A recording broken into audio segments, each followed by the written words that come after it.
Hi hello അസ്സാം വലൈക്കും welcome back to Ifsa's world of creations. ഇന്ന് ഞാൻ വന്നിട്ടുള്ളത് വളരെ പെട്ടെന്ന് തയ്യാറാക്കാൻ പറ്റിയ ഒരു ചിക്കൻ ബിരിയാണിയുടെ റെസിപ്പി ആയിട്ടാണ്. അപ്പോൾ നമുക്കെങ്ങനെയാണ് ഇത് തയ്യാറാക്കുന്നത് നോക്കാം.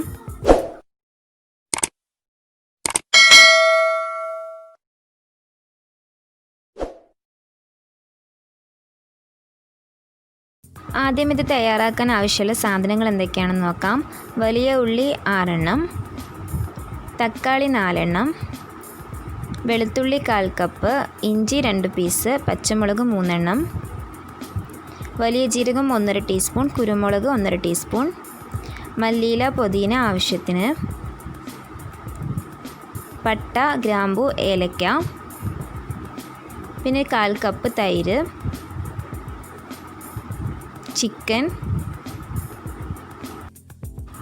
ഇത് സവോളയും കറിവേപ്പിലയും കൂടി ഒന്ന് ഫ്രൈ ചെയ്തെടുത്തതാണ്. പിന്നെ ഞാനിവിടെ 1 കിലോ അരിയാണ് ബിരിയാണി വെക്കുന്നത്. അപ്പോൾ ആ 1 കിലോ അരി ആദ്യം ഒരു പാത്രത്തിൽ അളന്നെടുത്തതിന് ശേഷം അതിലേക്ക് കുറച്ച് വെള്ളം ഒഴിച്ചിട്ട് ഒരു അരമണിക്കൂർ കുതിർത്തി വയ്ക്കുക. അതിനുശേഷം നമുക്ക് വെള്ളം കലയാനായിട്ട് വെക്കാം.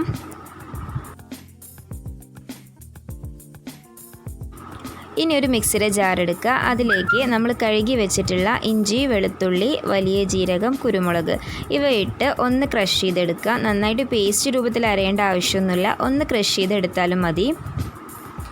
ഇനി നമ്മൾ ബിരിയാണി വെക്കാനുള്ള പാത്രം അടുപ്പിൽ വെച്ചതിന് ശേഷം അതിലേക്ക് 1 ടേബിൾ സ്പൂൺ നെയ്യ് ഒഴിച്ചു കൊടുക്കുക. നെയ്യ് ഒഴിച്ചു കൊടുത്ത് നന്നായിട്ട് ഇതൊന്ന് ചൂടായി വന്നതിന് ശേഷം ഇതിലേക്ക് നമ്മൾ എടുത്തു വെച്ചിട്ടുള്ള പട്ട ഗ്രാമ്പു ഏലക്ക ഇട്ട് ഒന്ന് പൊട്ടിച്ചെടുക്കുക. അതിനുശേഷം പച്ചമുളക് ഇട്ട് കൊടുക്കുക. ഇതും കൂടി നന്നായിട്ടൊന്ന് മൂത്ത് വന്നതിന് ശേഷം നമ്മളിതിലേക്ക് ആവശ്യത്തിന് ഓയിൽ, ഒരു 1/4 കപ്പ് ഓയിൽ ഒഴിച്ചു കൊടുക്കുക. ഓയിൽ നന്നായിട്ട് ചൂടായി വന്നതിന് ശേഷം നമ്മൾ സ്ലൈസ് ചെയ്ത് വെച്ചിട്ടുള്ള സവാള ഇതിലേക്ക് ഇട്ട് കൊടുക്കുക. എന്നിട്ട് നന്നായിട്ട് തന്നെ ഒന്ന് സോട്ട് ചെയ്തെടുക്കാം. ഇനി നമ്മൾ ബിരിയാണി വെക്കാനുള്ള പാത്രം അടുപ്പിൽ വെച്ചതിന് ശേഷം അതിലേക്ക് 1 ടേബിൾ സ്പൂൺ നെയ്യ് ഒഴിച്ചു കൊടുക്കുക. സവാള പെട്ടെന്ന് വഴന്ന് കിട്ടാൻ വേണ്ടിയിട്ട് നമുക്ക് ഈ ടൈമിൽ ഇതിലേക്ക് കുറച്ച് ഉപ്പ് കൂടി ആഡ് ചെയ്ത് കൊടുക്കാം. എന്നിട്ട് നന്നായിട്ട് തന്നെ വഴറ്റിയെടുക്കണം. ഇപ്പോൾ സവാള ഇതുപോലെ വഴന്ന് വന്നതിന് ശേഷം നമ്മൾ അരിഞ്ഞ് വെച്ചിട്ടുള്ള തക്കാളി കൂടി ഇതിലേക്ക് ചേർത്ത് കൊടുക്കുക. എന്നിട്ട് രണ്ടും കൂടി നന്നായിട്ട് തന്നെ ഒന്ന് വഴറ്റിയെടുക്കണം.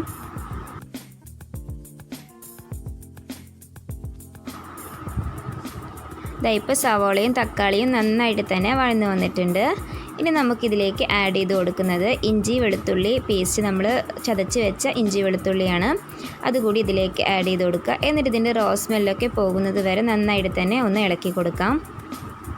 ഇപ്പോൾ അതിൻ്റെ റോ സ്മെല്ലൊക്കെ മാറി വന്നിട്ടുണ്ട്. ഇനി ഇതിലേക്ക് നമ്മൾ 1/2 ടീസ്പൂൺ മഞ്ഞൾപ്പൊടി, 1 ടീസ്പൂൺ മുളക് പൊടി, 1 ടീസ്പൂൺ മല്ലിപ്പൊടി ഇവ ചേർത്ത് നന്നായി ഇളക്കി കൊടുക്കാം. പിന്നെ മുളക് പൊടി നിങ്ങളുടെ എരിവിനനുസരിച്ച് ഇടാട്ടോ. ഞാനിപ്പോൾ ഇവിടെ കുരുമുളകും പച്ചമുളകും ഇട്ടതുകൊണ്ടാണ് 1 ടീസ്പൂൺ മുളക് പൊടി ഇട്ടിട്ടുള്ളത്.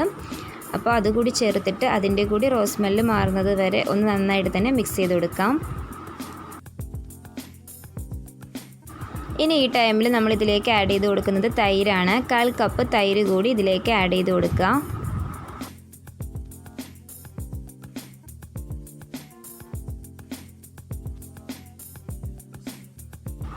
ഇനി നമ്മളിതിലേക്ക് അരിഞ്ഞു വെച്ചിട്ടുള്ള മല്ലിയിലയും പുതിനയും കൂടി ചേർത്ത് കൊടുക്കുക. ഇപ്പോൾ മസാല ഇവിടെ റെഡി ആയിട്ടുണ്ട്. ഇനി നമുക്ക് വെള്ളം ഒന്ന് അളന്നെടുക്കണം. അതിനായിട്ട് നമ്മൾ ഏത് പാത്രത്തിലാണോ അരി എടുത്തത് ആ പാത്രത്തിൽ അതേ അളവിൽ 1.5 കപ്പ് വെള്ളമാണ് നമ്മൾ ഇതിലേക്ക് ചേർത്ത് കൊടുക്കുന്നത്. 1.5 കപ്പ് ചേർക്കുന്നത് നമ്മൾ അരി കുതിർത്തിയ കാരണമാണ് നമ്മൾ 1.5 കപ്പ് വെള്ളം ചേർക്കുന്നത്. അപ്പോൾ നിങ്ങൾ ഏത് പാത്രത്തിലാണോ അരി എടുക്കുന്നത് ആ പാത്രത്തിൽ 1.5 കപ്പ് വെള്ളം ഇതിലേക്ക് ചേർത്ത് കൊടുക്കുക. എന്നിട്ട് ഇതൊന്ന് എല്ലാം കൂടി നന്നായിട്ടൊന്ന് മിക്സ് ചെയ്ത് കൊടുക്കുക. ഈ ടൈമിൽ നമ്മൾ കുറച്ച് ഉപ്പ് വേണമെന്നുണ്ടെങ്കിൽ ഉപ്പിട്ട് കൊടുക്കുക കേട്ടോ. കാരണം നമ്മൾ ഉപ്പ് എപ്പോഴും ഇട്ട് കൊടുക്കുമ്പോൾ കുറച്ച് കൂടി നിൽക്കുന്നത് നല്ലതാണ്. കാരണം അരി ഇടുന്ന ടൈമിൽ കറക്റ്റായിട്ട് കിട്ടും. ഇപ്പോൾ ഒന്ന് വെള്ളം ഇതുപോലെ തിളച്ച് വരാൻ തുടങ്ങിയിട്ടുണ്ട്. ആ ടൈമിൽ നമ്മളിതിലേക്ക് കഴുകി വൃത്തിയാക്കി വെച്ചിട്ടുള്ള ചിക്കൻ പീസസ് ഇട്ട് കൊടുക്കുക. എന്നിട്ടെല്ലാം കൂടി നന്നായിട്ട് തന്നെ ഒന്ന് തിളച്ച് വരുന്നത് വരെ ഒന്ന് വെയിറ്റ് ചെയ്യാം.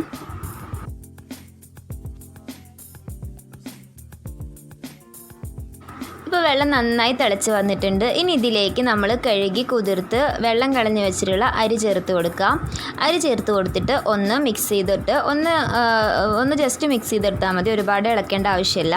ഒന്ന് ജസ്റ്റ് മിക്സ് ചെയ്തെടുത്തതിന് ശേഷം നമുക്കിത് അടച്ച് വെച്ച് ഒന്ന് വേവിച്ചെടുക്കാം. ഇപ്പോൾ വെള്ളവും അരിയും ഇതുപോലെ ഒരുമിച്ചായിട്ടുണ്ട്. ഈ ടൈമിലാണ് നമ്മൾ ദമ്മിട്ട് കൊടുക്കേണ്ടത്. ഇപ്പോൾ അരി മുക്കാലേ വെന്തിട്ടുണ്ടാവുള്ളൂ. അപ്പോൾ ഇതുപോലെ എല്ലാ ഭാഗവും ഒന്ന് മിക്സ് ചെയ്ത് കൊടുക്കുക. എന്നിട്ട് ഇതുപോലെ വെള്ളവും അരിയും ഒരുമിച്ചാവുന്ന ടൈമിലാണ് നമ്മൾ ദമ്മിട്ട് കൊടുക്കുന്നത്. അതിന് വേണ്ടിയിട്ട് ഇതുപോലെ ഒന്ന് എല്ലാ ഭാഗവും മിക്സ് ചെയ്ത് കൊടുക്കുക. ഇനി ഇതിൻ്റെ മുകളിലേക്ക് നമ്മൾ എടുത്ത് വെച്ചിട്ടുള്ള സവോളയും കറിവേപ്പിലയും കൂടി ഫ്രൈ ചെയ്ത് വെച്ചിട്ടുള്ളതാണ്. അത് ഇതിന് മുകളിലേക്ക് ഇട്ട് കൊടുക്കുക. ഇത് നിർബന്ധമൊന്നുമില്ല, ഓപ്ഷനിലാണ്, പക്ഷേ ഇട്ട് കഴിഞ്ഞാൽ നല്ല ടേസ്റ്റാണ് ബിരിയാണിക്ക്.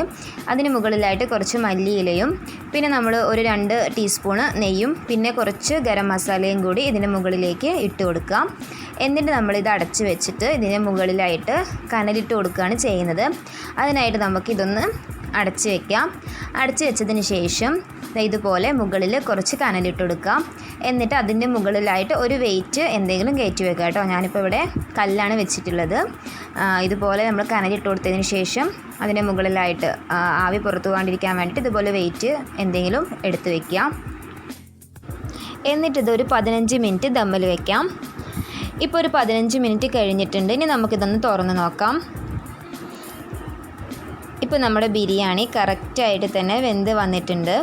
കൂടുതലൊന്നും വെന്തിട്ടില്ല കേട്ടോ, കറക്റ്റായിട്ട് തന്നെ വെന്ത് വന്നിട്ടുണ്ട്. ഇതുപോലെ ഇനി നമുക്കിത് നന്നായിട്ടൊന്ന് മിക്സ് ചെയ്ത് കൊടുക്കാം. വേണമെന്നുണ്ടെങ്കിൽ ഈ ടൈമിൽ നമുക്ക് കുറച്ചുകൂടി നെയ്യ് ആഡ് ചെയ്ത് കൊടുക്കാം കേട്ടോ അതിൻ്റെ മുകളിലായിട്ട്. അപ്പോൾ നമ്മുടെ chicken biryani, simple chicken biryani ഇവിടെ റെഡി ആയിട്ടുണ്ട്. എല്ലാവരും ഒന്ന് ട്രൈ ചെയ്ത് നോക്കുക. പിന്നെ വീഡിയോ ഇഷ്ടപ്പെട്ടാൽ ലൈക്ക് ചെയ്യുക, ഷെയർ ചെയ്യുക, കമൻറ്റ് ചെയ്യുക. പിന്നെ ഇതുവരെ ചാനൽ സബ്സ്ക്രൈബ് ചെയ്യാത്തവരുണ്ടെങ്കിൽ പ്ലീസ് ഒന്ന് സബ്സ്ക്രൈബ് ചെയ്യുക.